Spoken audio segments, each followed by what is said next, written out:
A few weeks ago, I told you about a football team that was doing some weird things, like playing without a clear formation, completely ignoring space, and progressing the ball through congested clouds at the side of the pitch.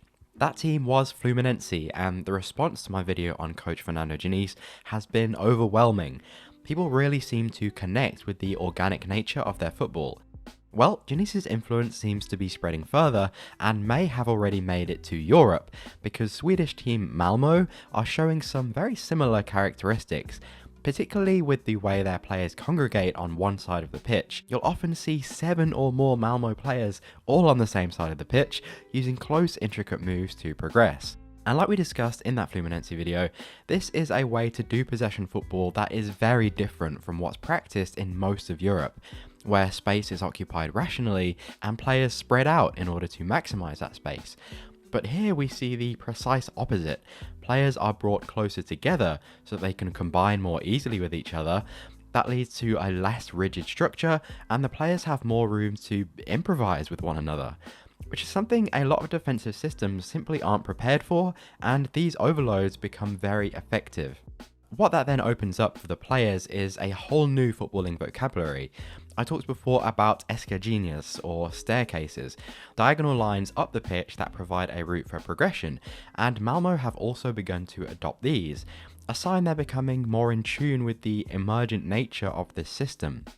But for me, the most interesting part of all of this is that it has been a conscious choice from Malmö head coach Henrik Rydström. He's actually been asked about the connection to Diniz and Fluminense, and what he said about his new tactics is pretty fascinating, because he acknowledges this is something entirely new for Swedish football. He says, "There's nobody in the Allsvenskan who plays like us."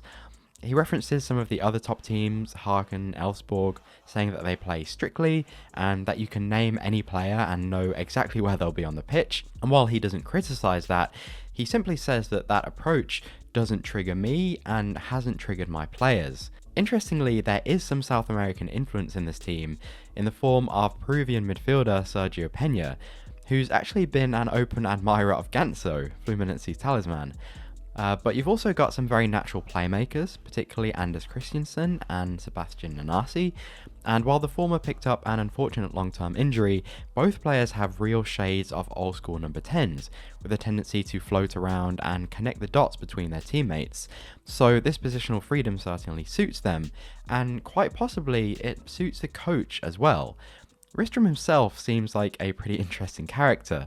He's got a master's degree in literary studies, he's written music reviews in Swedish magazines, and perhaps it's his artistic background that gives him more of an affinity with this kind of football, which is less ordered and less numerical than what we're used to seeing. However, all that said, Malmö are by no means a replica of Fluminense. In fact, they have some very significant differences, and that's where we get to talk about this potential tactical revolution. Because unlike Fluminense, Malmö do have clear structures in certain phases. In build-up, you can see a clear 4-2 shape with a double pivot, usually Sergio Peña and Hugo Larsson. That gives them a set of consistent build-up patterns in case they face a press. And then in the final third, that double pivot remains behind the ball, one fullback typically holds the width, which gives you more of a traditional rest defence for the sake of stopping counterattacks. They also do defend in a pretty traditional shape. Here it's a 4-5-1, but it's also sometimes 4-4-2. So while Fluminense dissolve in better or worse, Malmö are still very much a European team with clear structures. They just have the capacity to arrange themselves in unorthodox ways. I mean, just look at this pass map. It's absolutely ridiculous. And we're talking about historically the biggest club in Sweden here, who, if they win the league, could play in next year's Champions League. And that would be pretty exciting, because it would reaffirm to a major audience that there are different ways of doing things. Possession football doesn't have to look like Guardiola's possession football, with its rationalised space and fixed zone occupation.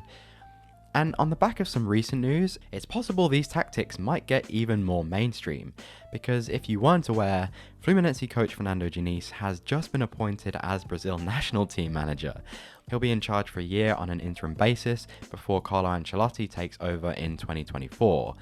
And so seeing this kind of football played by Neymar, Vinicius, Rodrigo and co is going to be absolutely fascinating, and it's about to be exposed to potentially a global audience. And genuinely, if it's successful, we might now be getting a glimpse of football's next tactical revolution. So what do you guys think? Is this a novelty that's going to wear out, or are more teams from more continents going to be inspired by Diniz and Fluminense? Let me know. Of course, leave a like on the video if you enjoyed. And guys, we are extremely close to 100k subs. You'd be doing me a pretty massive favor by clicking that subscribe button, so I'd appreciate it, just saying. Otherwise, I hope you have a great rest of your day, and I hope to see you soon. See ya.